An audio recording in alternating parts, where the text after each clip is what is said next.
are very excited to have you here on the Bishop's Corner. Tonight, we have some very exciting questions on the board. The question really is, what do men need to know about women?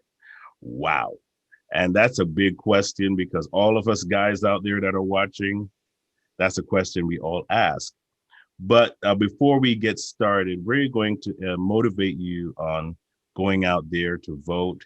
There's a lot of all the different states have different procedures now on voting. And so we're just going to share some quick information with you before you go out. So please pay attention as we play this video.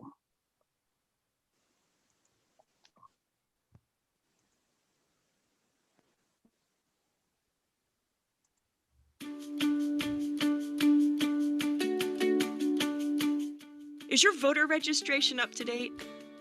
Even if you voted before, from time to time, states and local election offices purge their voter registration lists. They delete people who have moved or who haven't voted in a long time. And sometimes there's just an error.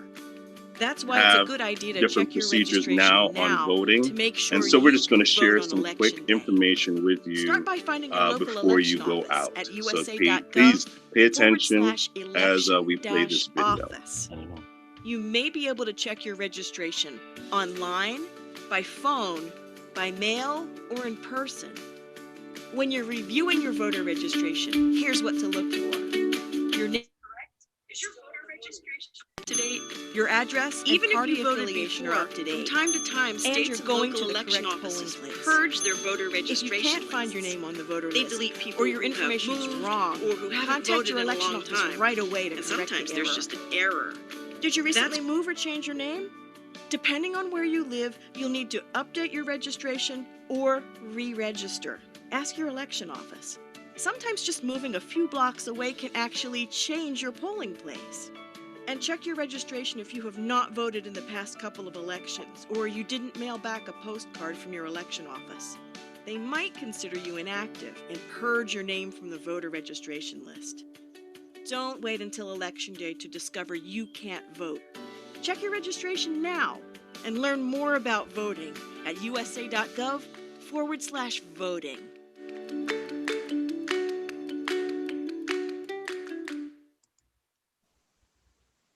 All right, so make sure that you are correctly registered and you're in the system so that when November 3rd comes, you can vote. Now we're going to start our program, and I'm going to introduce our host for the evening, the Honorable Bishop Dr. Herbert N. Scott. Bishop Scott. Well, God bless you one and all. Thank you very, very much, Dr. Phil. Let's put our hands together, would you please, for Dr. Phil, our producer, who does a tremendous job. Man of God, we do honor you and we do respect you. Well, good evening, everyone, and welcome back to the Bishop's Corner. You are in for a treat tonight. My name is Bishop Dr. Herbert N. Scott, the Chief Prelate of the Liberty Hall Cathedral of Praise right here in the heart of Brooklyn.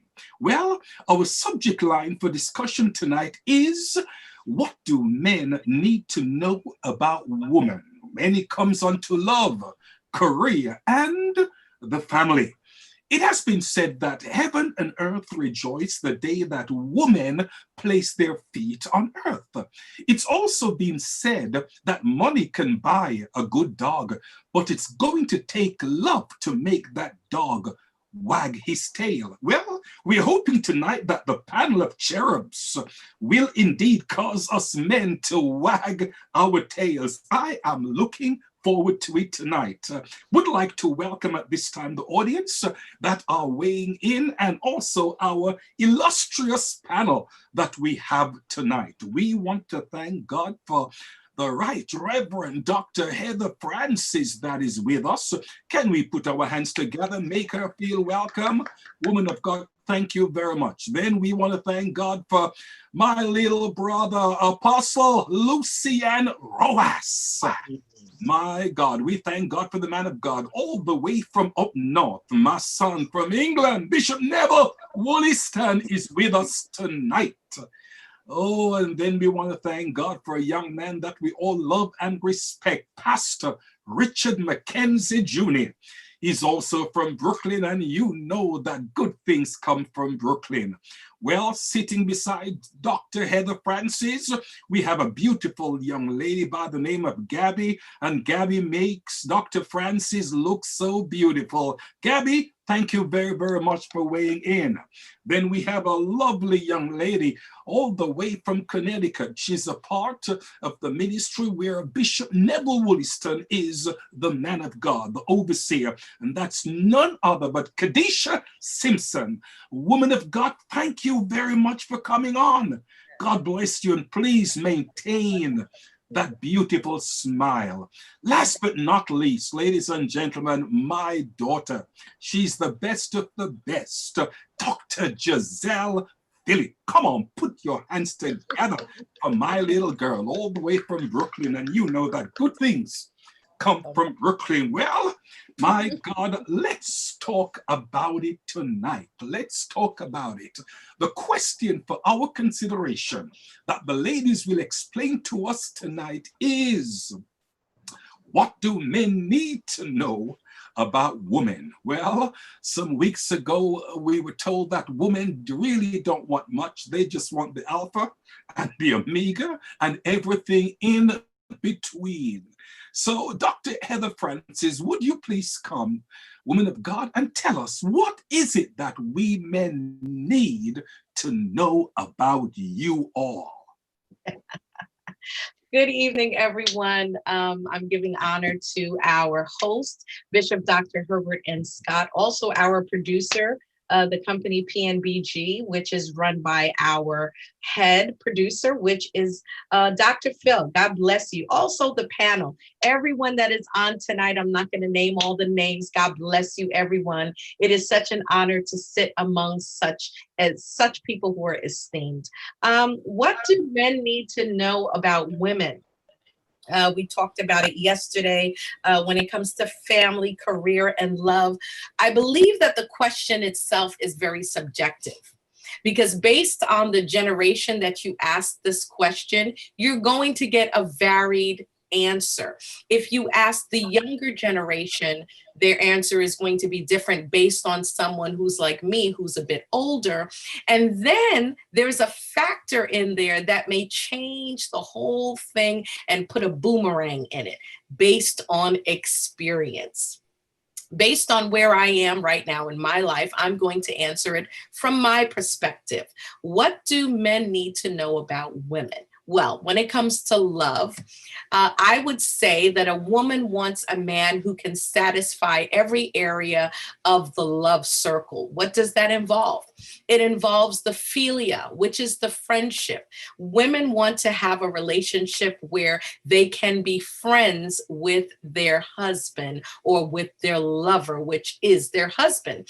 And you don't want to just be a husband, but you also want to be a lover. There's something that sounds so good when you say your husband is your lover. And you don't just have to call him, oh, my husband, but he's my lover. Also, women want that eros kind of love. We want the romantic love. We want eroticism. We want to be romanced. We want to be wined. We want to be dined. We want all of that. But then we still want the agape love. We want that fulfilling spiritual love where a man will take care of me the same way that God takes care of the church. How is that? The first thing he did was sacrifice his only son so that we could have a right to the tree of life. Baby, what are you willing to sacrifice? What are you willing to give up to get my good graces? You give me grace, I'll give you grace. When it comes to career, well, now based on experience, based on what women have to work hard for, depending on the woman you ask, women want to feel valued because now we have to earn a seat at the table when it comes to leadership. Now we have to make sure that we cross our T's, we dot our I's, which means we acquire the degrees, we acquire the education that now allows us to sit at the table with men of a certain status. stature. So we want to feel valued. We want to feel appreciated. Also, when it comes to the family, now that women have to rise to the occasion and earn a living, also, we want to feel that we have a mate that will work with us. And we don't want the defined gender roles, but we want gender roles that can be cross-learned, meaning that if I can't cook tonight, baby, you should be able to get naked, put your little apron on, and cook me dinner. And when we're done, I'll cook you dinner my way. Amen. Hey, to the man. Heather Hallelujah. Francis, a question. Do you think men really understand? Do you think we really understand? Or do you think we're just pretending? No, but you know what? Here's the thing, Bishop. Marriage is, when I'm talking marriage now, because I'm talking either prospective marriage or marriage, because I'm speaking from a Christian perspective. So I believe that marriage is an institution where, and in an institution, there are levels of learning. And so as you come together with your mate, you may get married and be at first grade. But at some point, I expect you to matriculate. I expect you to reach middle school. I expect you to go to high school. And at some point, when we get to university, I expect to see lights, fire, and action. I hear you, woman of God. Well said indeed. Okay, Kadesha, please weigh in on the same question. Good night, everyone. Good night to our esteemed panel. Good night to our visitors listening in. And yes, most definitely, what do we women want you men to know about love, career, and family? First of all, I think Lady Heather Francis summed it all up. So awesome points with sharing the 3 stages of love. Definitely for me personally, I want unconditional love. I want my husband to love me just as he loves his mother, his sister, and just as he would love his daughter. So I'm looking for that unconditional love.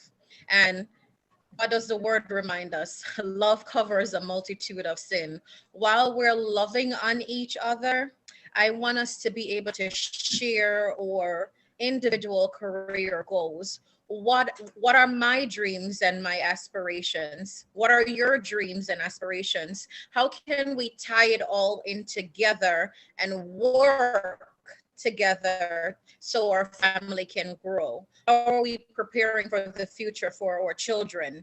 How are we investing? How are we growing, not only on a material basis, but on a spiritual base, on so many different levels? We need to connect.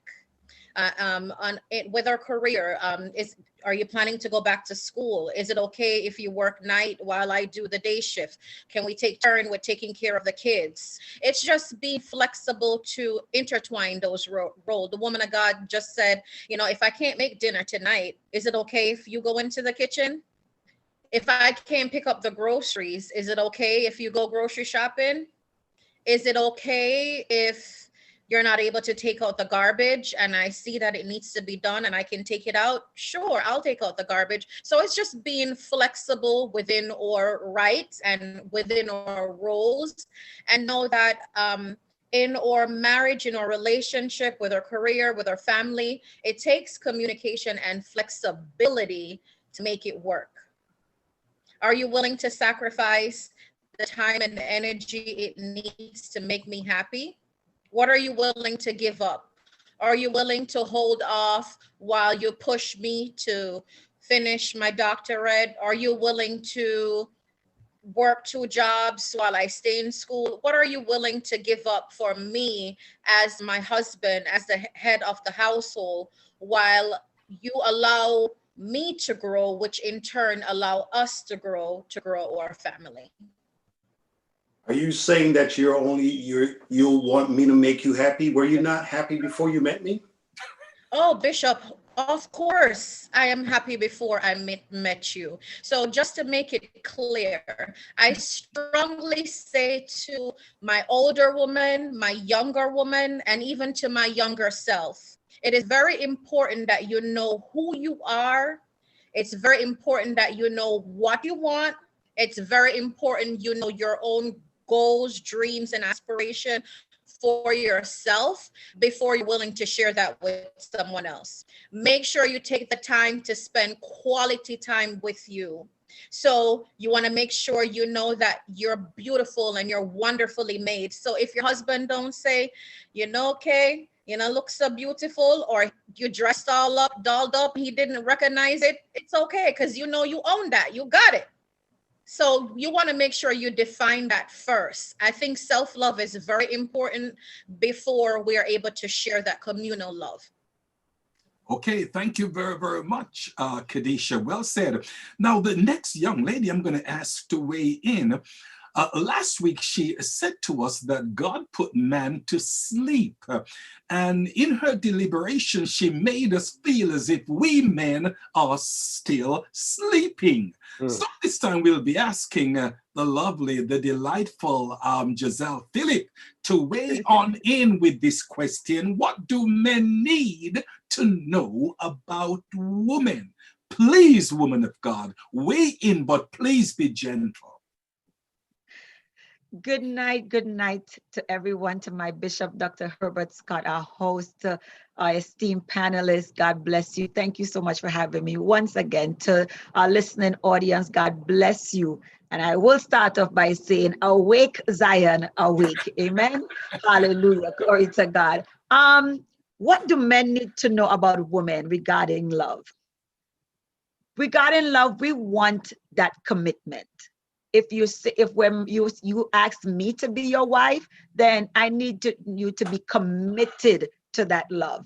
Being committed to loving me, and like I said last week, loving my mind, my body, my spirit, loving my ideas. Also, just showing that love, making me feel appreciated at times, not just that, I'm just here to cook and clean and take care of the kids and supply your needs and make you feel but figuring out what is my love language and speaking it, figuring out what turns me on and working it, figuring out what takes me to my climax and making it happen. So just, and when I say loving my mind that I do have ideas, I do have thoughts, and allowing me to express it. And listening, because a lot of men, even though they might give you the opportunity to talk, but after a certain point, sometimes they shut you out and they're not even listening to what you're saying. And understanding, yes, we women, we talk a lot, we go into stuff and things, but giving us that opportunity to express ourselves, that's what we need. We need you to give us that opportunity to express ourselves.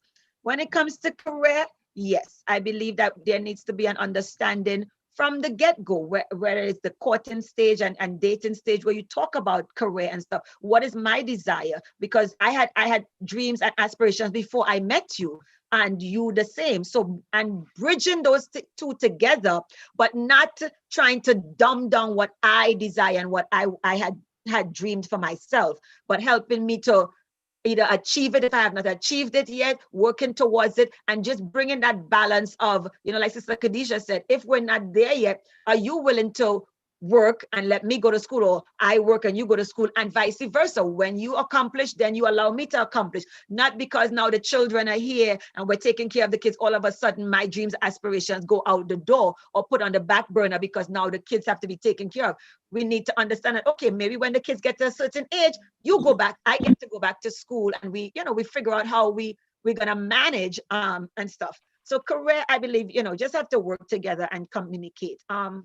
When it comes to the family, I truly believe in the time that we're living in, that we need to work together. It's no longer, this is what the man do and this is what the woman do, because most households, both man and woman are out there working in the field. Both of them are working tediously, long hours and all of that. So if you're getting home before me, you could start dinner. If you get on before me, maybe I cook dinner and you give the kids a bath. Maybe, I give the kids a bath and you help them with their homework. You put them to bed tonight. I put them to bed, tomorrow. And because at the end of the day, you want to still have that energy for each other. But if one individual is doing everything, then you don't have the energy for each other because one person is burnt out. And you don't need that, because then there becomes frustration now with the parents or the husband and wife, because he's frustrated because she's burnt out, or she's frustrated because he's burnt out. Because let's be real, there's some men that are doing most of the stuff in the home. It's not just now women. So it's definitely working together with the family and just trusting each other. Trust. Okay, woman of God, thank you very, very much. Thank you. Now we have the youngest female on the panel, the beautiful Gabby, and we'll be asking her at this time to please weigh in with the answer to this question, the things that we men need to know about you, woman. Good night, everybody. Good night. Thank you again for having me on this show. I always love coming on here. It's super fun. So I think our fellow female panelists have made a lot of good points in regards to themselves and generally. One other thing that I would like to add is just respect. I think that especially when it comes to a career nowadays, everybody is really, really focused on what they want to do and their future and their dreams and their goals. And a lot of this generation is entrepreneurs. A lot of us are really hustling for what we want. So I think just respecting each other's hustle, whatever that may be, is a big part of kind of compromising and making a relationship work. Like our sister Kadesha said, can you compromise with, if I want to go to school right now and you have to work 2 jobs, is that okay with you? And vice versa. As far as family goes, being able to work together with the kids, future kids, when we have them, making sure that the weight is equal and that, you don't fall into the woman does all the work and she has to stay home. Like, will you be okay if you have to stay home and take care of the kids and I work? Is that okay with you? And not feeling threatened by the fact that maybe I make more money than you and we go through that period of time where I have to be the sole breadwinner and you have to stay home with the kids. Is that okay with you? That sort of thing. And as far as love, just being able to show it. I believe our Dr. Gizelle Phillip said, know my love language and be able to fulfill it. So like everybody's different. Everybody shows love different and everybody gives love differently. So being able to know each other on that level, you're in a relationship. So that should be a given. So yes. Okay, thank you very much. Dr. Heather Francis said something very, very interesting. She broke down the 3 compartments of love. But the week before, what she said was this: to men, love is equivalent to sex. Love is equivalent to sex. Well, first, let me put it to the ladies, okay? Is that true, ladies? To men, love is equivalent to sex. No. It is. And then after, ladies, we will hear from the men concerning this portion of the question. Okay, Dr. Gizelle, would you like to weigh in first, please? Thank you, Bishop. I do believe that there are times that men do equate love to sex. And that's how it's communicated to us. It comes across that, and that's why I said last week, I believe that yes, we love sex. Yes, we want sex, but we don't want to feel like we're sex objects. We don't want to feel like that's all you want us for. Like that's all the only role we can fulfill. That's the only time you desire us. That's the only time we look pleasurable in your eyes. That's the only time you want to communicate with me is when you want to, because it's just like your child. You know when your child wants something, all of a sudden they start with the daddy and the mommy, and you look this and they start all, and you're like, what you want? It's the same thing with some of us, our men, in our marriages. You know, but we don't want to feel like we're sex objects. We want to feel desired. We want to feel wanted, but not just like you just hump me and you feel good and you come and then it's like you roll over. No, no. I'm sorry. Okay, Kadesha, please weigh in on this question. So Yes, Bishop, I totally agree. Men equate love to sex. Also, in my personal opinion, I think what is also important to men is commitment.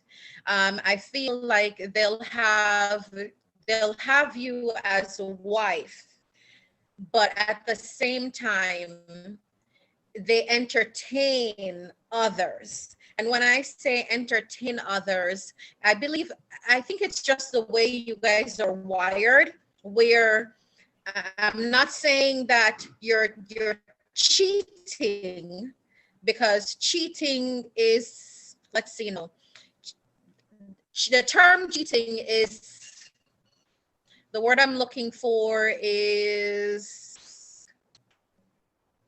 help me here, ladies. What's the word I'm looking for? So when I say men are not only looking for commitment, but the way they're wired, I'm trying to say that they're open to, well, not open to anything. That's not the word I want to say. My God, help me with what I'm trying to say, Lord. What I'm trying to say is men entertain on so many different levels. When we say men cheat, oh God, I'm segueing into a whole different area, but cheating is not only sexual penetration. I'm saying men cheat on so many different levels. Men Like cheat emotionally? with conversation. Men cheat flirting. Men cheat, like you're not even aware of what you're doing. So yes, I'm sorry, Bishop. No, go ahead. Okay, go ahead. So yes, I can say to some point, love equates to sex. Okay, okay. Let's hear from Gabby, please. Go ahead, Bishop. Okay, I'm gonna speak from my perspective because, as you all know, I'm not married and I've never been in that kind of relationship. But the way that I will speak on the way that men approach single women, I think they approach single women with a very kind of sexual intent, at least in my experience. They don't approach you with like, hey, how are you doing? They're like, hey, sexy, you know, like it's a very kind of sexual approach to it. So you don't even feel like, you don't even want to talk to them. Do you know what I mean? Like, it doesn't feel like they want to get to know you. It just seems like they just want something from you. You feel sexualized. Are you Right. talking about men in the church or men on the outside? Both. Okay, okay. Dr. Heather Francis, please, would you weigh in on this question? Well, I stand by what I said. I do believe that, and I'm gonna chime in with where Sister Kadesha was going, that cheating comes on many levels, and sex for men. I don't think men realize how sexual you are. We do. You do? Yeah. But not you, because here's the thing. No. I don't think all men realize that, because there's a level of, I think I'm chiming in with Kadesha here. Flirting. I want to call it flirting, because it can be conversational, like she said, it can be emotional, it can be people that you allow yourself to have a connection with, and that can violate and make a wife or your partner, your lover, feel intimidated because you have that connection with someone else. And Why so does it have to be perceived as flirting, though? You know that there are a lot of men who have more female friends than male friends. You know that, right? And vice versa. Does that mean we're all cheat with all these females? But not every man has the same intention, or not every man comes off the same way. The fact is, there are some that do come off that way. And put yourself on the other side. One of the things that I try to do when I speak to people, even in counseling, I try to put myself in their shoes and see how they may be perceiving something. And so we always have to keep in mind, how is that person feeling when someone is coming at them in a way that makes them feel like my daughter said, sexual, because that's not how all women want to be addressed. Mind you, there are some women, and I'm sure it's probably outside of the church, that may feel when a man goes, hey, sexy, you know, you looking really good in them jeans. Whereas to me, I'm offended by that. My daughter is offended by that because you know, because of who we are, we feel offended. Some women like to be objectified. Let's keep it real. Some women like to be objectified, but not all women like that. So I think someone typed it in the chat that you have to get to know someone. You really do have to get to know them, but how you approach them kind of sets the atmosphere from where you go from that point. And I do believe in relationships, there are some men, now let's keep this in mind. I'm going to go back to what Bishop Wollaston always says. Bishop Wollaston always says, go back to the model that we were given. Now, if you see your mother and father or grandmother and grandfather say that they love each other, but then when they say they love each other, kiss each other, they go straight to the bedroom, you're equating love with sex. So if I love my wife, from the male perspective, there's always an intention there to get something. Whereas if you see a different type of love demonstrated, and let's keep it real, old school guys did not wine and dine. Not everyone does that. I'm not saying it across as a blanket statement, but old school, normally it's just you're a provider. And most men think that if I provide for you, if I put a roof over your head, if I put food on the table, that should be enough for you to give me anything that I want. And that equates love to sex. Now I'm saying things without saying things here. Otherwise, there's a different perspective. The new woman or the modern woman does not necessarily need you to provide, you know, the house and provide the car and provide the groceries. They want the romance. And romance doesn't necessarily mean you have to buy me flowers. You have to, you know, take me to dinner. There are different ways. There's love notes. There's different ways to tell a woman that you love her. Just being her friend and being a companion and being there for her, being understanding, being compassionate. So there's so many levels to love that, you know, but does the man really understand that? Have men experienced that? Do they know about those levels of love that lead to sex? Not necessarily sex, but it makes a woman feel so cared for, you know, and so you're so tender with her and you've done so many other considerate things that now set the atmosphere for it to be easy to reach to that level. So it's a process. Okay, thank you very much, woman of God. Okay, the question that we started with is this. What do men need to know about women? And it was Dr. Heather that had stated last week that to men, love is equivalent to sex. And she's asking the question, do men really know? Well, the men on the panel, let me ask the men. Men, do you really understand how a woman thinks? Talk to me. Is love equated to sex? Men, please help me. Bishop Neville Williston, please. Bishop, go ahead, man. Please. Bishop Scott, Bishop. Yes. I'm just wondering if my female counterparts are living in a bubble like the NBA. I'm for real right now. You know, I'm sitting here listening. I'm hoping to hear things like, I want my husband to know that we can learn together. I want my husband and I to know that together we can accomplish together. Maybe one time out of this conversation, I heard the word together. I hear things like, you know, I hear a lot of, I want him to make me feel. I want him to make me blank, blank, blank. And I'm saying, come on now, can the brother get a break here? My God. No, I do understand that we don't necessarily have to provide the roof over our heads and you know, they own everything now. They own the farm, the pig, the goat, the curry, the whole nine. I mean, what's a brother supposed to do? You understand? So I said it last time, and I say it again. I do agree that today it's very difficult for a man to know what his role is. And I'm not talking about taking out the trash and cutting the grass. Because again, Dr. Heather just mentioned the old school, our grandparents' parents.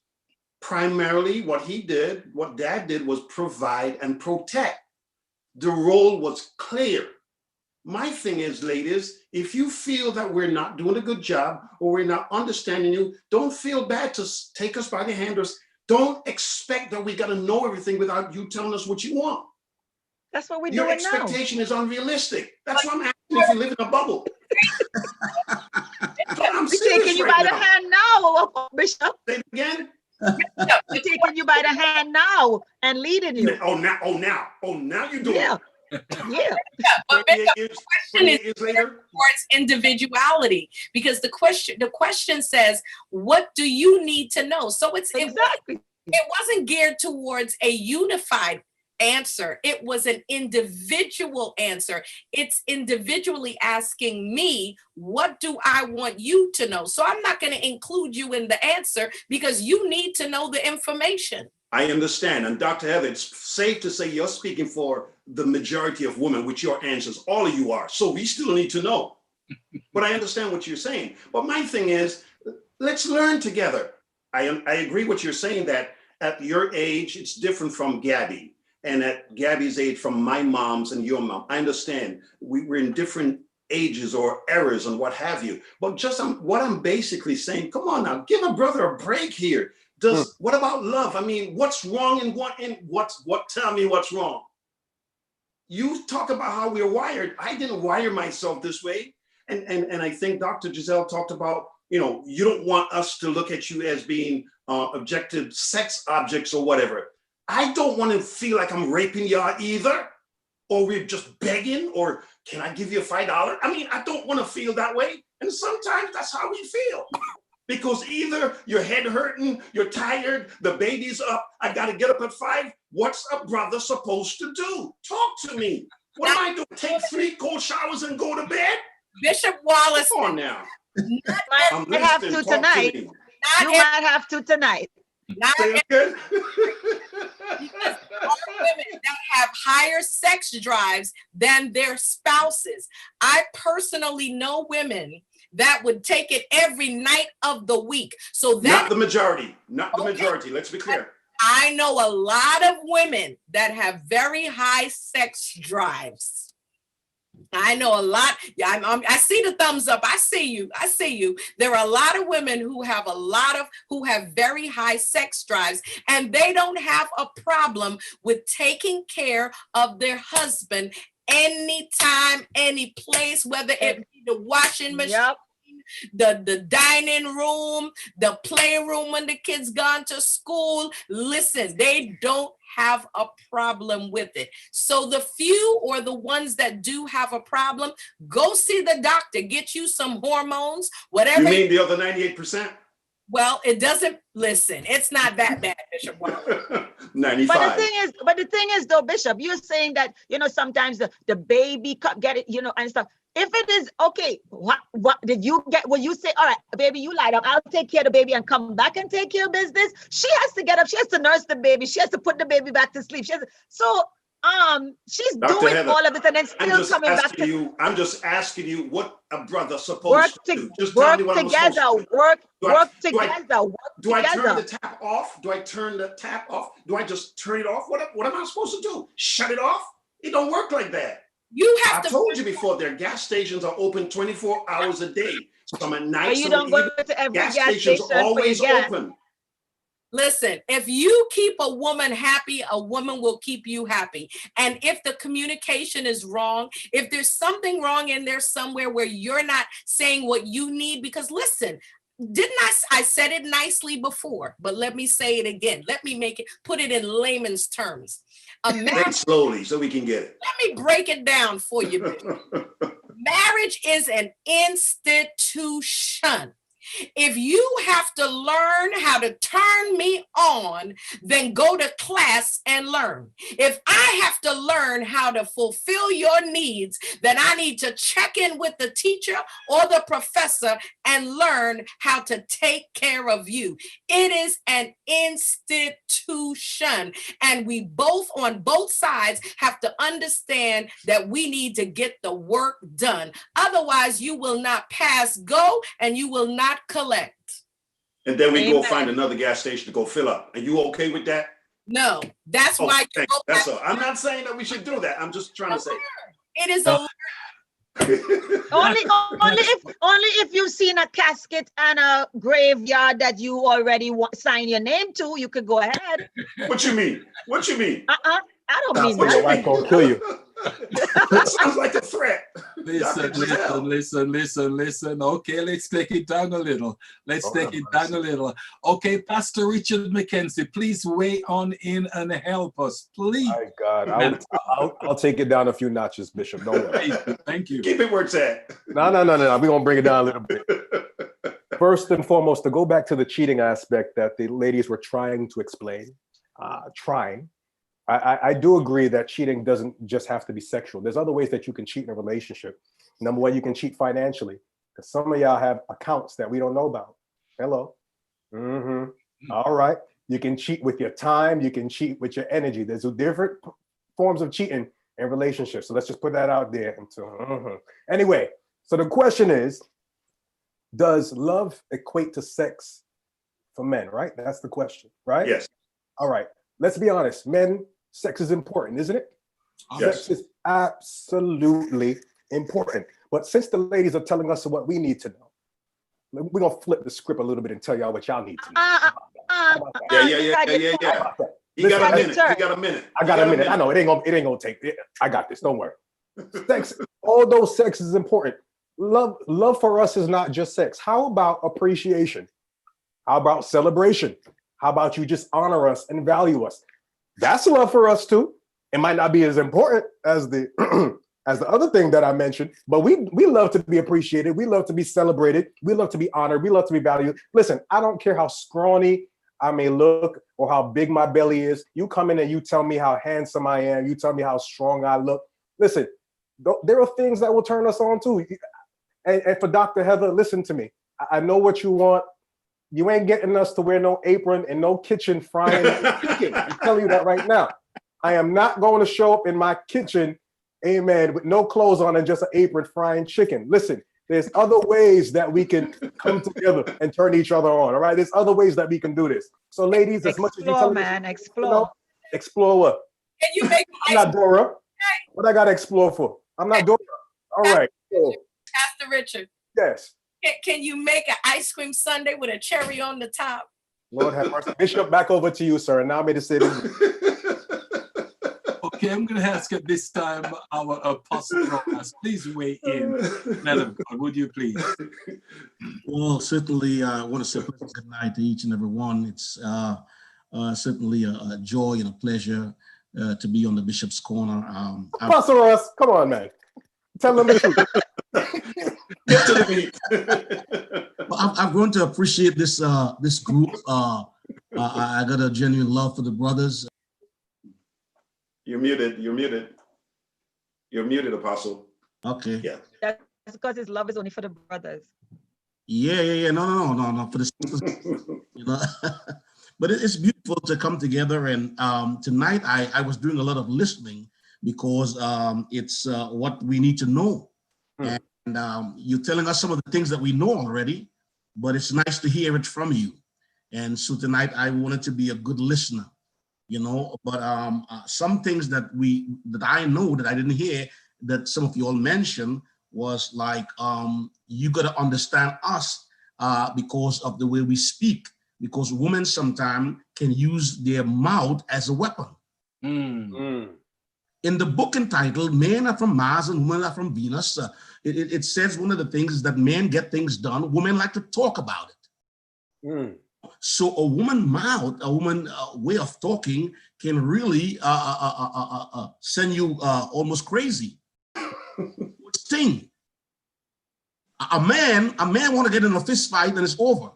A woman want to talk for 2 hours. You're preaching, sir. And that could drive a man crazy. I'll go back to the Bible now. It's better to live in the corner of a house than to be in a mansion with a brawling woman. You know, so we want you to say what you have to say, but don't overplay it. Now, how we need to understand you guys too, women, sorry. What about, I didn't hear you say, what about when I'm going through, we men have midlife crisis, you women go through menopause, you might have a good sex drive, a low sex drive, hot flashes. We need to understand you in those areas, you know what I mean? So I didn't hear much about that. And I didn't hear the word compromise, that we are willing to meet each other halfway, you know? Because listen, Bishop Wallison said something. God wired us this way. Men are boorish by nature. It doesn't mean sex is everything. It doesn't mean that sex is just for procreation. It's for entertainment. It's to enjoy one another. And we are more inclined to want than women. And I think once we are fulfilling that area, it can be really, I tell you what, sometimes you might have a disagreement with your wife and you come together for a time of intimacy. It does wonders. Sex is a very powerful thing, and we cannot underestimate that. But we men is not only equate love to sex. You know, we like to treat a woman nice, make them feel like they're the queen of the palace, Yes, sir. and so forth and so on. So yeah, I mean, I listened tonight, and yeah, I would like to make you guys happy. You know, I like to make my wife happy. You know, so I hear you. As Bishop Scott say, I feel you. Thank you. Thank you, man of God. Hear me, and hear me good. Okay, the first question we asked was, what do men need to know about women? Now, let me ask the ladies this question. Are there anything, ladies, that you don't want the men to know? Oh. Are there anything that you women don't want us men to know? Bishop Scott, we don't have time. That was an under the table question. I want to hear from the woman tonight. Start with Dr. Gizelle. We've dealt with what women need us men to know. But are there anything that you don't want us to know? I am listening, and guess what? I'm not sleeping now. I'm wide awake. Talk to me, ladies, and I'm throwing this out to you, Reverend Dr. Heather Francis, Dr. Gizelle Phillip, Kadesha, and the lovely Gabby. Talk to me, talk to me, talk to me. What don't we want you to know? If you asked me this at 27, it would be a completely different answer. And now at 50 something, I'm gonna give you the 50 something year old answer. Give us both answers. No. Why not? You're holding out on us. No, I'll give you both answers. The 27-year-old me that was courting to be married would have said, what don't you want to know about me? Nothing. Because I was a completely open book, and I think I was a little bit too honest. And sometimes honesty can be seen as a weakness, and you can be taken advantage of, unfortunately. Now, the 50-something-year-old me, what don't I want you to know? That I will always be saving for a rainy day, just in case you decide to flip the script on me. Same thing I say. Secret account. Same thing. Jesus. Dr. Gizelle? I didn't know any better then. Now we talk about Bishop. Oh, okay. Go ahead, Gizelle. No, Apostle, you go ahead. I know my. So let's hear from the ladies first. Okay. And then, we'll hear from the men. Go ahead. What I would not want you to know, that I'm always 5 steps ahead of you. Oh. You think? Always 5 steps ahead of you. What you think I don't know, we know.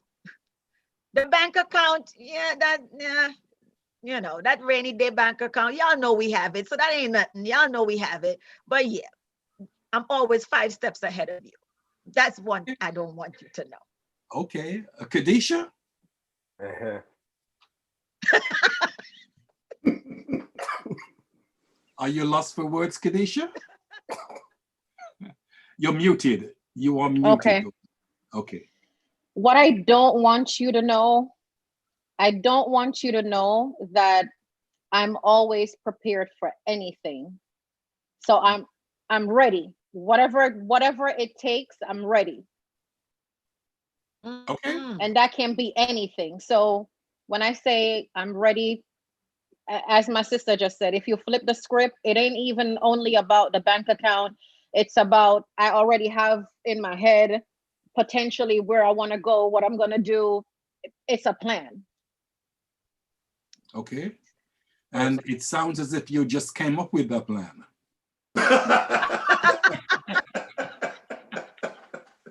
Okay, Gabby, please tell us. I don't want it to sound mean, but what I would say is a little harsh. What I would say is, I think every woman sort of feels this way based on each answer, but they're kind of just like not hitting it on the head. Basically, like, we don't want you to know that we don't need you, basically. Ooh, shots fired. Ooh. Ooh. Shut we can take it. Shut up. We can take it. I tell you, We can take it. We got broad shoulders. We're good. Tongues, man. This is something else. Hey, let me say, because what Gizelle just said, we all said that we can do it on our own. We choose not to, right? Like, it's not good.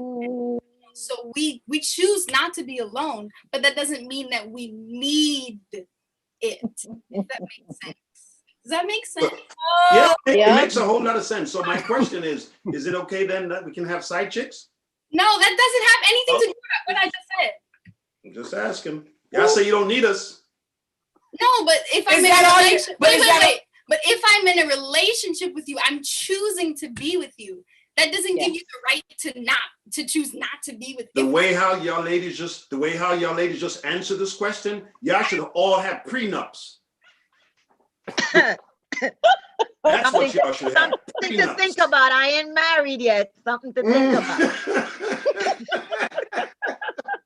Because I'm thinking. Okay, thank you. I'm thinking you're going to a relationship. Please go ahead. And go ahead, Bishop. Go ahead, Bishop. Go ahead. I'm thinking you're going into I know it's old school.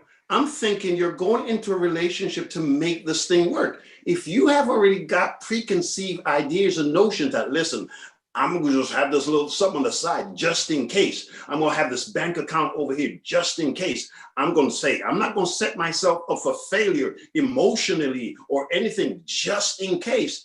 I mean, then why are you going to work on this thing? Just have a prenup. You might as well. But most women having a side account is usually backup in case anything happens in the family. So if the mortgage falls behind, she'd be like, I got it. We good. We good. You lose your job, we good. It's not that, she has that bank account as an exit strategy, which sometimes it might end up being an exit strategy, but initially it's a cover so why for don't the you family. What's wrong? You let me know that you got a little something for rainy day. Nah, son. See what I'm saying? Bishop, son. You know, to be honest with you, since Gabby let the puss out the bag. Only because she's the only honest one. No, she didn't let the puss all out the bag. All right. So since Gabby one. let the puss out the bag, she's the Bishop, only honest one. Let's keep it real. Since we already acknowledge that we're saying that women don't potentially need men, remember, Bishop, there's a notion that says man sell a shop. Okay. All right, and with the Duracell battery, it keeps on going and going and going and going, and it doesn't stop. Thus, I asked the question. Is it okay then? Will you? I'm not saying me personally. Will you frown on a side chick since you got Duracell and everybody else who sell? Are you good with that? Because I know you're not. Okay, but Bishop, let me throw a monkey wrench in here. Stay on.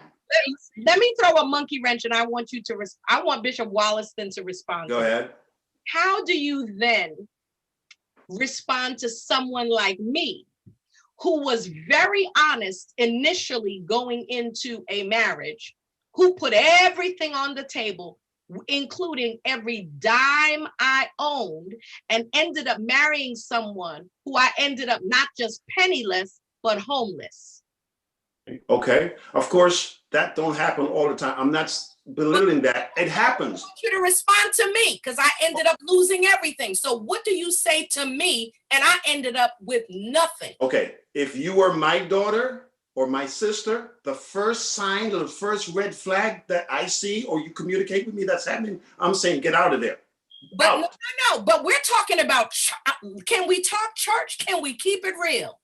You not get married in the church and start telling your business that you're church people. What? Come on, somebody. Let's keep it real.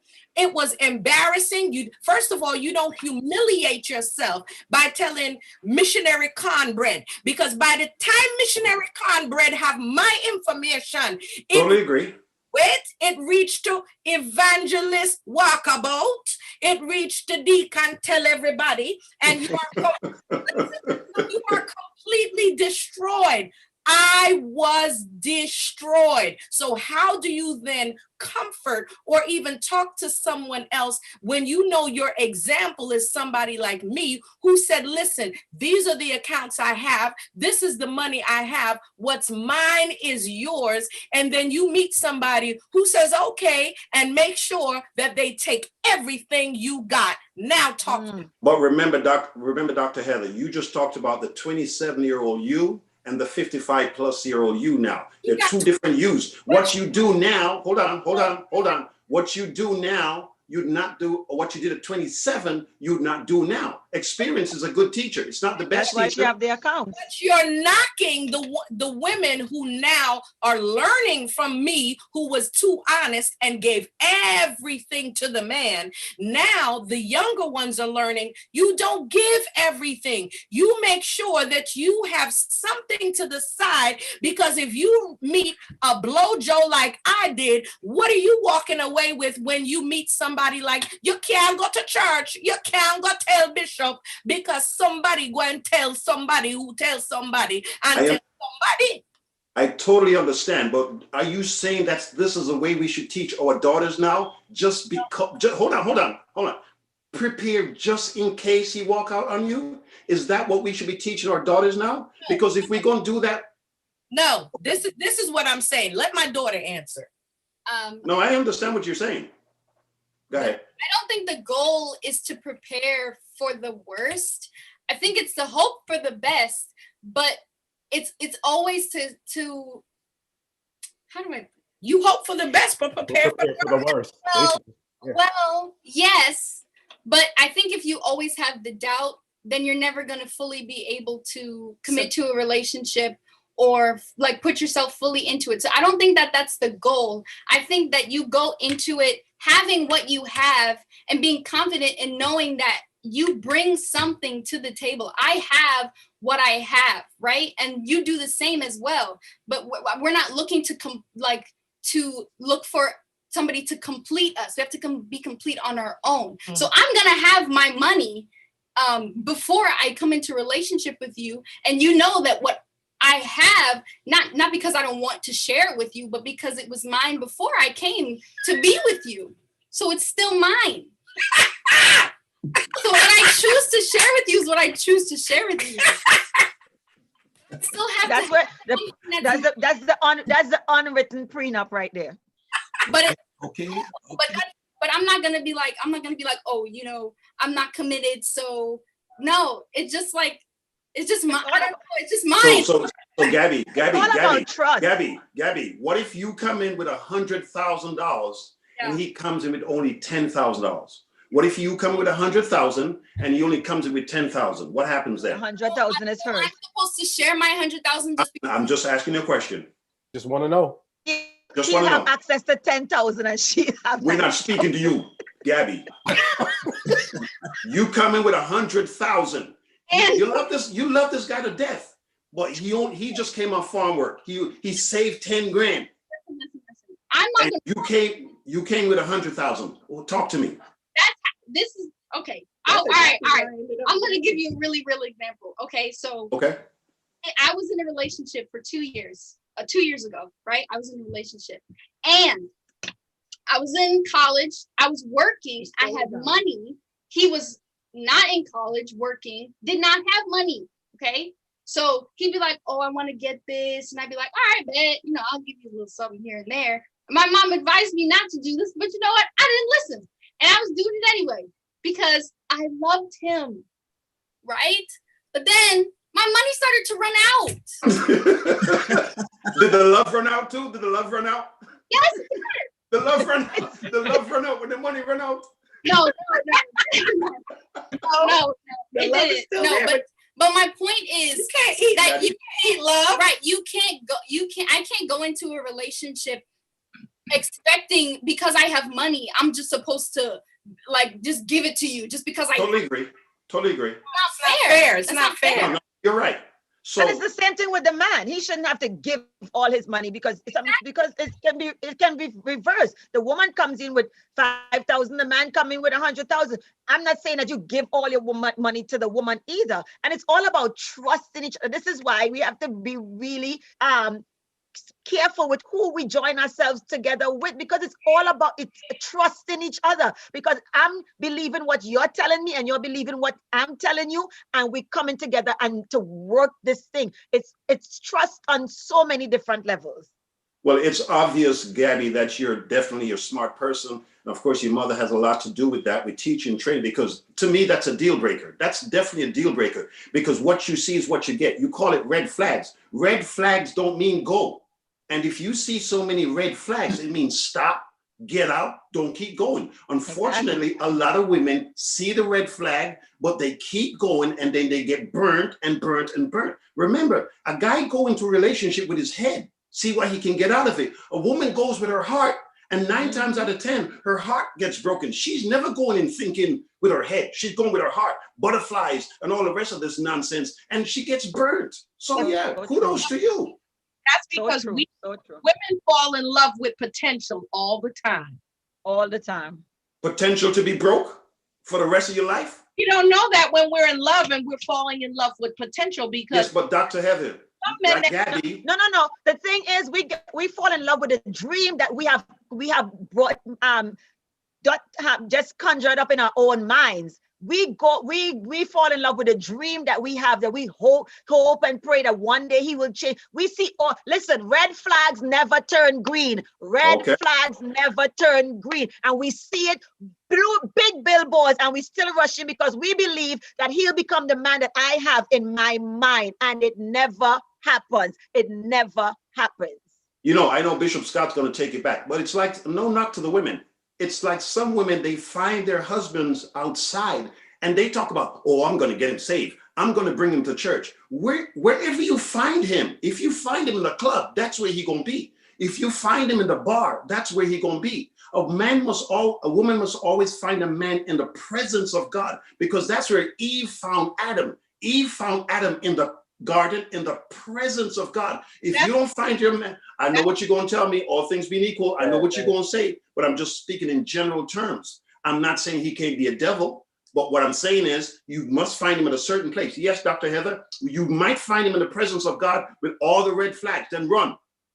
Run. Don't wait for it to turn green. Don't wait for him to wash it out. You see red, we just heard a moment, red will not turn to green. In the presence, outside of the presence, wherever, if you see red flags, keep it moving. Amen. Okay, now hear me. We could go on all night. The first question we asked was, what do men need to know about women? And I asked the question, what is it that women really don't want men to know? They haven't told us yet. Okay, Apostle Roberts, would you like to weigh in, sir? And then Pastor Richard McKenzie, and then the next question. Men don't want us to know. Yes. There's a saying. There is a saying: once bitten, twice shy. All right. And when we have bad experiences, sometimes we live them out. Yes, we do. So because of the experience that Dr. Heather had, but it's not a one size fit all. She might have that experience, other people might have different experiences. So in the book of Job, it says that very thing that I have feared has come upon me. Mm-hmm. You cannot go into a marriage thinking, suppose 5 years down the road, in case I'm divorced. Remember, we said this is for better, for worse, for richer, for poorer. And we make a lifetime commitment. Sometimes it happens. We people get divorced. We understand that. But I'm saying we going into the marriage and we're not hoping, you know, like in a game, you're playing not to lose. You know, so you're going into the marriage hoping that it works. But if we go in the back of our minds, hey, just in case, yeah, prepared, but we can't go just in case because we're not talking about unsaved marriage or in the world. We're talking about Christian marriages. Now, in today's world, Bishop Scott, it's different from years ago. My mother, for example, never worked in her life, not because she was lazy, but that was the culture back then. My father was the provider, and my mother did the housework, and that was not easy to raise 8 children. Listen, today I had my grandson with me. He's 3 years old, and I was home alone with him. I told my wife, not another day, I can't. He grabbing, he pulling, he pushing, he grab. Come here, don't do this. Don't remember, I'm 60. You don't have the grandkids no more. Stop it, put it down, don't put it in your mouth. Take it, stop, come here, come. Sit down. Oh, too much. So my mother raised 8 children, and in those days, like I said, there was no Chinese store down the block for pizza. We grew up in the islands. She cooked every day. So it's easy to say she was home. But in full-time job. I heard what Gabby was saying. Today, people not carrying nobody. You got to bring something to the table. Now, Bishop Wallison, you said if someone make 100,000 and the guy make 10,000. Now, when we talk about unequally yoked, we think about saved, unsaved. Is that unequally yoked? Yeah. And I'm not putting nobody down. I'm not despising their small beginning. You making 100,000, you have your PhD, and you took a guy from McDonald's. Somebody, how is that going to equate? Come on, Bishop. How is that going to balance here? Come on, Apostle. So I don't think and listen, let me tell you something. People today, listen, sex don't pay the bills. Love don't pay the bills. This is not the 60s and the 70s. What are you bringing to the table? Both men and women, different culture, different time, different era. Thank you. So I'm going to leave with this one. Is it okay for a woman or a man to keep a secret or tell their spouse everything? Good one. We talk about transparency. Yeah.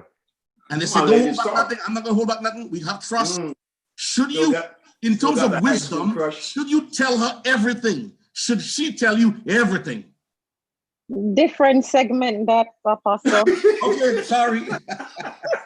Oh, you don't want to talk about it now. Now it's a different segment. Now it's a different segment. We don't want to talk about that. It's a different segment now, huh? Why do we responding, Apostle Rojas? Come on, Apostle Rojas. Keep going. That is a no. I'm done. Question, man of God. And I think we should definitely utilize that question on another program. Okay, Pastor Richard McKenzie, please weigh in on this, would you, man of God? All right, I'm going to be civil again. Bring it down a notch.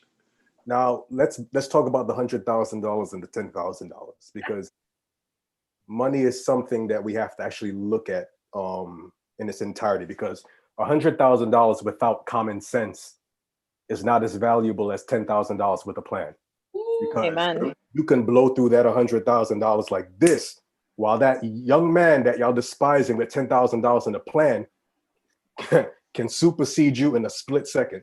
So don't just be turned off by that. So we have to this is why it is important before we run into a marriage or run into a relationship that we really do counseling, we really get to know each other, because somebody could have $100,000 and they could have just got it from their mama, their rich parent. That don't mean that they're responsible with it. So that doesn't mean anything. Next thing, Gabby, what did you say? We are choosing to be with you, but you can't choose to be with us. Is that what you said? Or am I misquoting you? No. You misquote. This is why I'm asking. I don't want to bring fake news to the table. All right. So whatever you said, to God be the glory. But this escape plan that you all have hatched Because that's exactly what. No. Stop it now. Yep. You had your chance. You had your chance. This escape plan. Yeah. Mute her. Phil, mute. This escape plan that y'all have hatched. Because listen, I have no problem with you having yours, but tell me about it. You know what I mean? Yeah. I don't need to put my name on it. I don't need to be a part of it. That's fine. I'm talking about that secret account in Bora Bora that nobody knows about. That's what I'm talking about.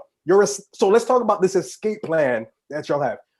The one thing that you have to that worries me about this just in case plan is that it may make you run at the sign of any little disagreement. Look what happened. You better not play with me. Don't he know that I got that secret account? If he talk to me one more time like that, I'm out of here. Listen, I'm okay with y'all having y'all little something on the side. But if you're gonna have a just in case plan, and as soon as a little disagreement arises in the relationship, you out because, as y'all say, I don't need you. Remember y'all said that? Gaddy. Misquote. No, that ain't no misquote. I don't need you. Then we have problems. Because then, what are we getting married for? What's the purpose? True. What's the purpose? If you have an escape plan and you're ready to go at the side of any little disagreement, then what are we getting married for? To lose everything like me.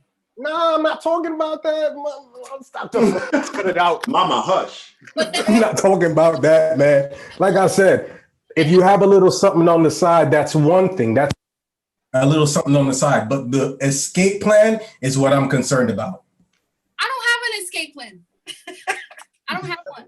It wasn't meant that way. It wasn't meant that way. I was just saying that the example was given with the 10,000 and the 100,000. If I have 100,000 and I'm a saver, okay, so that's staying in my savings account. All right. I don't want it to seem like if I come into the relationship with $100,000 and you come in with 10, that it's expected that because I have $100,000, we all of a sudden have to share that. It's not fair. That's mine, right? I hear you loud and clear. $100,000. I hear you loud and clear. We feel you. Things it's okay. Things certainly have taken a turn for the difference. New generation and compared to the old generation. Apostle, say it quickly and then we'll go to the next question. I was saying, I commend the woman in a sense. I'm going to take a different approach for saving or having an account that we don't know about. Because sometimes it got some good women, man. They know how to save.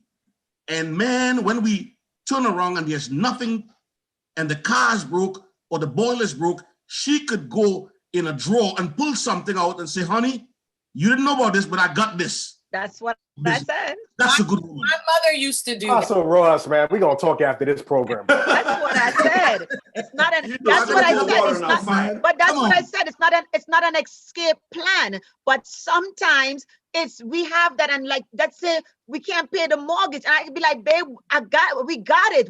It's not that I got it, but we got it. The mortgage is covered for 3 months, or we can buy grocery. Don't worry, we can go on that vacation. It's not necessarily an escape plan. You guys are kind of taking it the wrong way. It's not an escape plan. Most women, it's not an escape plan, but some it is. I'm sorry.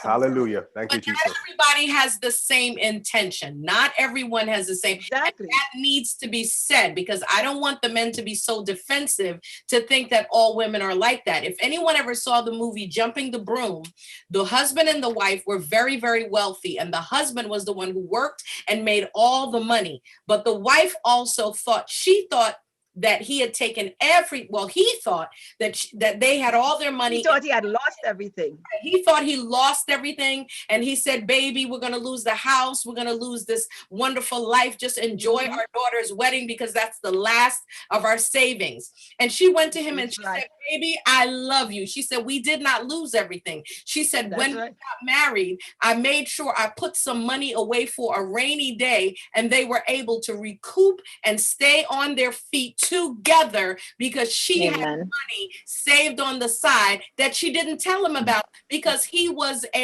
into brokerage business. He was, And he was always investing. And he invested until there was nothing left for him to invest. And if it wasn't for her, they would have lost their life and their way of living. So it's not for a bad intention. It's so that it's there. God forbid anything happens. At least you know you have a woman that will save some money. Come on, man. Beautiful. Hello. As long as good intentions is behind it. Can we say amen to that? Amen. Okay, now hear me. Ladies, 2 minutes each on this question because we've including you, Dr. Heather. Okay, the second question is, why are details so important to you ladies? My God. Why are details I'll make mine short and sweet. important? Please go ahead. Short and sweet. If it is task driven, if I've requested you to do something and I just expect it to get done, I'm different. I don't need to know all the details. However, if it is something that needed to get done by a certain timeline and it did not get done, then I may want to know what were the events that led up to you not being able to do what you're supposed to do. Otherwise, I just want to know that it is done and that's it. I don't need to know details. That's just me. Okay, Dr. Gizelle. I would say I'm not much of a detail-oriented person, but details do help you in your decision making about a particular situation or incident, or just even to, it helps guide your decision, because if I have every detail, then my decision is I am better at making a decision. Whereas if things are left out, it's kind of sketchy. You really kind of left hanging in the balance. I would say details help us women with decision making. Okay, details help us women in decision making. Okay, Kadesha, please. Detail helps us to know where we're going. So it's a guide. It's like the blueprint for building a building. It helps you to know where to go, what to do, what not to do. So I like to know the details. I'd like to know what I'm getting into. Okay. Okay, Gabby, please. Yes, I think that women in general tend to be overthinkers. That's just in our nature. I think generally, I'll speak You're right. That, Amen. So when it comes to certain things, when we don't get the answer that we want or it isn't clear, there's all these questions in our head. So then we're asking, well, why did that happen? And I think when we get all the details all at once, it saves us that extra overthinking that we tend to do. Men, are women really detail-oriented? Apostle Roas, please. Well, Bishop, the same way we said that men are sexually driven and that's the way they're wired, I think women are wired that way. Don't defend them. To learn, to get into the details. Of course, like it says, men are from Mars, women are from Venus. They like the details. A woman was arguing for 2 hours. Hello? Yeah, we're hearing You're you. there. We can hear you. We're hearing you. We can hear you. Saying something? No, go ahead. No, we can hear you. I almost lost my train of thought. A woman will argue for 2 hours. Yes. A woman will argue for 2 hours, and a man will want to fight in 5 minutes. So women are more talkative, if I may use the term. Again, statistically, they speak 3 times more than the average man per day. So they like details. We like, how was your day? My day was good. I'm done. Well, tell me what happened from the time you leave the house to what happened. We don't like to. We like to, just get to the point where a woman, generally speaking, she's more detail oriented. Amen. Okay, Bishop Neville Williston, sir, tell us. I think it's a matter of trust, or should I say distrust. That's just my opinion. They want details for what? So you can check timelines and how this, for what reason? If I told you the car is fixed, how did you fix it? What did you do to fix it? When did you? It's fixed. What was wrong with it? What does it matter? It's fixed. Your car is now running. What was wrong with it? What part did you buy? How much did you pay for it? Where did you get it? How long? It's fixed. We are fixers. We just want to get it done. End the story. Ooh. Thank you, man of God. Okay, Pastor Richard McKenzie, please. The answer is yes. Yes, they're more detail oriented than we are. My wife is on. She'll tell you, listen, I'll come in from work. How was your day? It was all right. What'd you do? Stuff. That's it. But she'll talk. I know I'm gonna hear it when I go, but she'll talk about the phone calls that she had, how this one was this and this one was disrespectful. And I'm like, But for me, honestly, I come home. How was your day? Good. What'd you do? Stuff. I'm home. Love you. Mwah. That's it. Okay, last question. Ladies, you've got 1 minute to answer this question. If something happens to me and I cannot perform sexually, would you cheat? Something happens to me, I cannot perform sexually. Would you cheat? Dr. Heather. No, I would not cheat because there is more than one way to skin a cat. Would you still be cheating? No, I would not cheat. We find other ways to find happiness. Would that be cheating? Done together. We will. Oh, okay, just want to make clear. Just want to be clear. Got you. We will find a way together. I like that word, together. Way, Bishop Wallace. Dr. Gizelle, please. No, I would not cheat if something should happen to my husband and he can't perform sexually. No, I would not cheat. In the event that, my husband is a paraplegic, there are always, Duracell batteries and Energizer batteries and, but I would not cheat on my husband. I wouldn't do that. No. Okay. The lovely Kadesha, please weigh in on this question. I wouldn't cheat, Bishop, but I would explore, or we would explore, other means of entertainment and satisfaction. Okay, thank you much. Last but not least, Gabby. Yeah, I agree. I would not, because I wouldn't want it done to me. God forbid the situation was reversed. I would never want my husband to cheat on me because I couldn't perform sexually, because that is also an issue for women as well. So no, I would not want that. I would not cheat. Okay, thank you much, young lady. Let me give the men the time for them to explain themselves. Okay, I'll give the men the time, starting with Pastor Richard McKenzie. The question is, something happened to me, cannot perform sexually. The women, they have said they will not cheat. How say you, man of God? Are they speaking the truth? Oh, we're talking about them, not us. Okay. Oh, that's easy. Great. Cool. My God, my wife just said I'm all ears. Okay. If they're speaking the truth, I would hope that they're speaking the truth.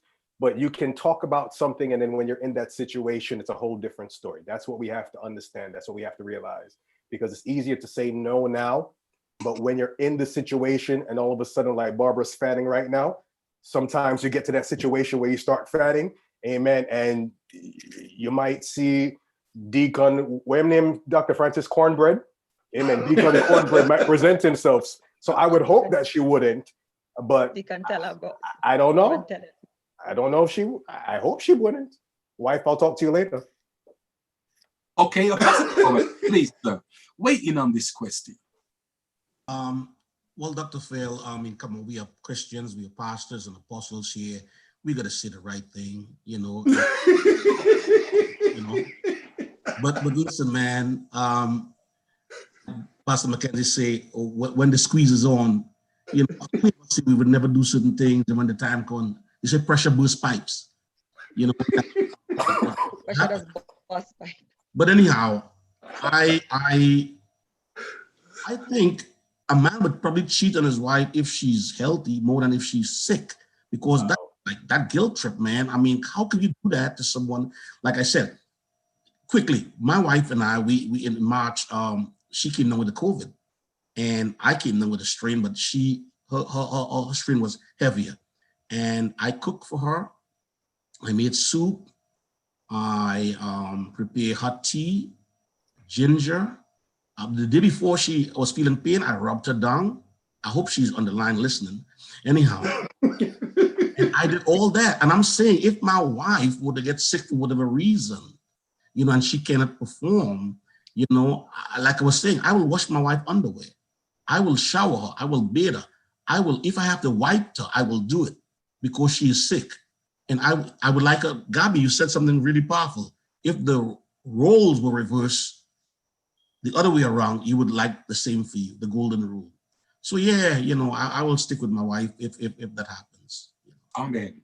Thank you. Bishop Neville Wollaston, sir.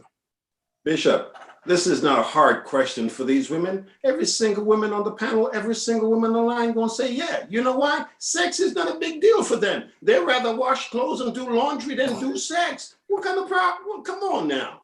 Bishop. Listen, it's not hard for them. Every last one of them gonna say no, they won't cheat on their wife. I'm not saying that they should, but come on now. It's not a priority for them. It's not like us. Talk to me, somebody. Amen. That's my answer. Let me say this, that these are real issues that people do go through. And these are things that we cannot preach a Sunday morning. Okay, these are things that go through our minds constantly, yet these things cannot really be addressed in the pulpit.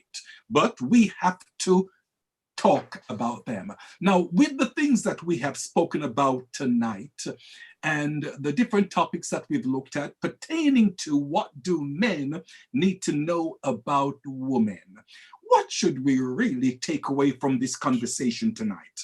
And I'll put this to the ladies first as to what we all should take away from this conversation tonight. Pastor Heather Francis. I believe the key is understanding and learning how to relate one to another, because each of us come into a relationship with different ideals, different ideas, different goals, different dreams, and different hopes. But the goal is for the unification, because as we said, marriage is an institution. So I believe there has to be a lot of learning, a lot of understanding, a lot of compromising, and a lot of what Sister Kadesha said, flexibility, so that it can work. Thank you much. Dr. Gizelle. Good. What we should take away from tonight.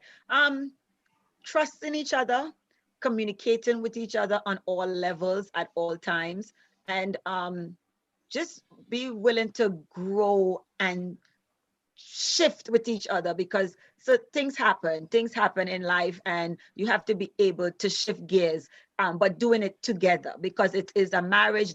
You two have become one, so it's not about just me, myself, and I anymore. So definitely trusting each other, communicating with each other, appreciating each other, and working to make the marriage work. Thank you very much, daughter. Okay, at this time, the lovely Kadesha will come to us. Yes, Bishop, I agree with all my co-panelists. So definitely communication is number one. I can definitely say intimacy is one, and I can definitely say flexibility and being willing to grow together. So don't be selfish in your marriage or your relationship.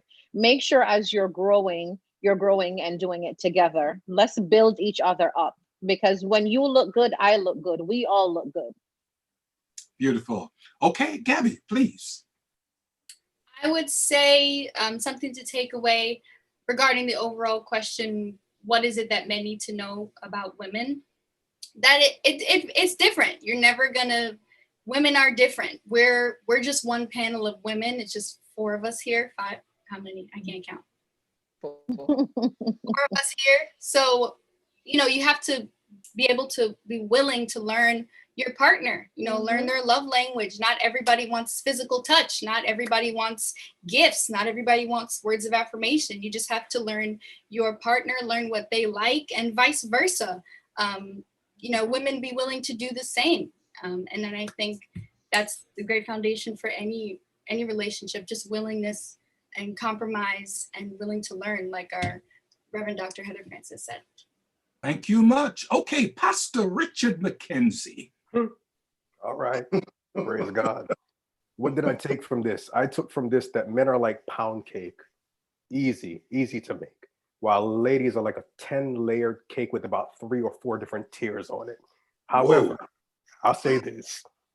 Although we might be different and our makeup is different and we may be wired differently, as long as we come together with one mind, one heart, one focus, flexibility, compromise, and communication are instituted, we can make these marriages work.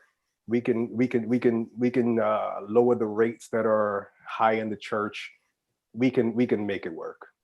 Okay, thank you much, sir. Dr. Neville Williston. Yeah, Bishop. I think this is probably one of the few times I'll agree with Dr. Heather Francis. What I take away from this panel is understanding. I'll definitely agree on that.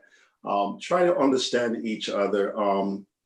We're not as complicated as you think we are, and I'm hoping that we're not thinking that you are as complicated. You put on a good front, that's for sure. There's no doubt about that. You know, you really put it on, but you're not that complicated. Let's learn together, understand each other, and I think we'll be fine. Okay, thank you much. Apostle Roas. Well, I go back to the scripture. It said, I'm going to be preaching now. Blessed to give than to receive. And I think in this life, if we can serve each other, that would be a beautiful thing. So I'm serving you and you serving me. It's not about me. It's not about myself. You know, it's like the ham and egg sandwich. The chicken say, I got to lay an egg, but the pig say, I got to shred a leg. So sometimes who giving more, who giving less. But if I would put my wife's needs before me and she will put my needs before her, it will make such a beautiful thing. So I think giving and serving is really important. Apostle, giving and serving is really the voice of reason. You switched up on us tonight, man. You switched up on us. Hey, listen, I got one question. Bishop, the clock has run out. I got one question. Should Christians have prenuptial agreement in marriage? Whole different show. Whole different show. Whole different show. That's another segment. Another segment.